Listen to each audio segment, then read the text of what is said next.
was a time in my political career when people like you stood up, I thought you were going to walk out. You know, everybody that's here and everybody that isn't here that thinks like you do, we're counting on to make a big difference for this country, to save this country from what's been going on for the last few years, the usurpation of unconstitutional power by the President of the United States and his cohorts.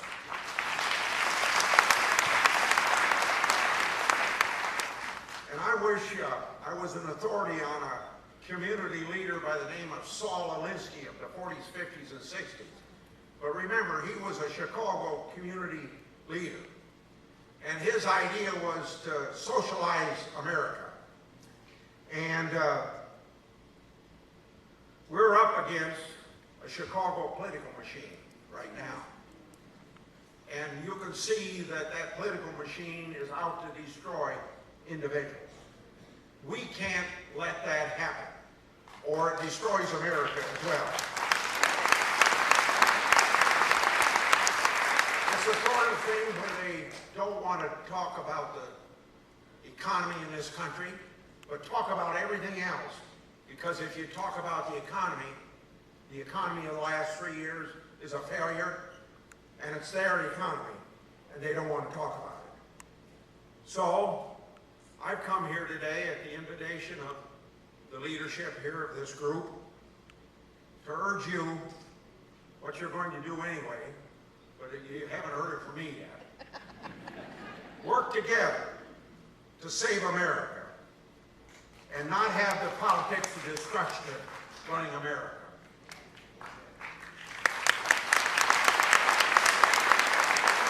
And I've come to the conclusion that one thing that's wrong with Chuck Grassley, and I'm going to say it's wrong about you, and it may not be fair to say that, but we tend to be apologizing too often. And I've come to the conclusion that I'm not going to apologize about the exceptionalism of America. I'm not going to apologize about the constitutional basis for America, that we don't have a living constitution, because if you have a living constitution, you have a dead constitution, because if it's a constitution that's always evolving, it's a constitution that makes Congress and the President supreme, and not the Constitution of the United States, the supreme law of the land.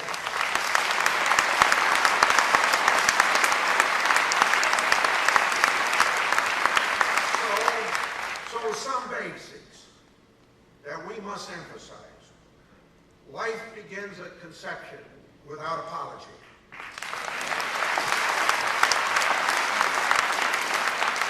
Gun ownership is a fundamental right without apology. Choice in education ought to be the right of any parent without apology. Freedom of religion, yes. Secularism, no, without apology.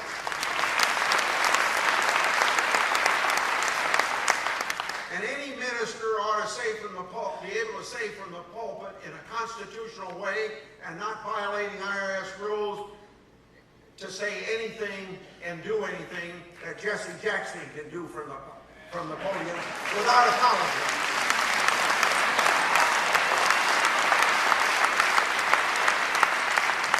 We deserve ballot credibility, voter ID without apology. We do not have to apologize for America supporting Israel.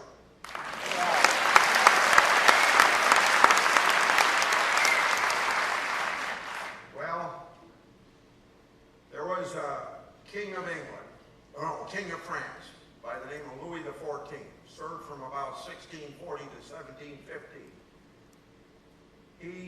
He said something like this: L'état est moi. I am the state.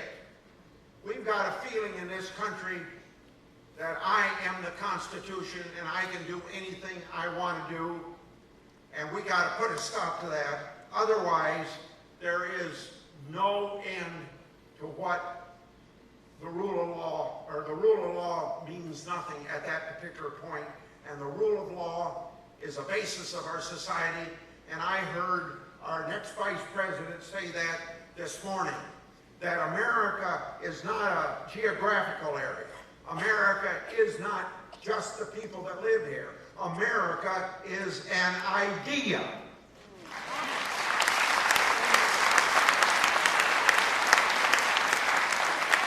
And so, we're going to repeal Obamacare with no apologies.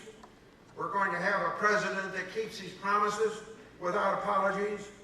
And we're going to believe that marriage is between a man and a woman without apologies.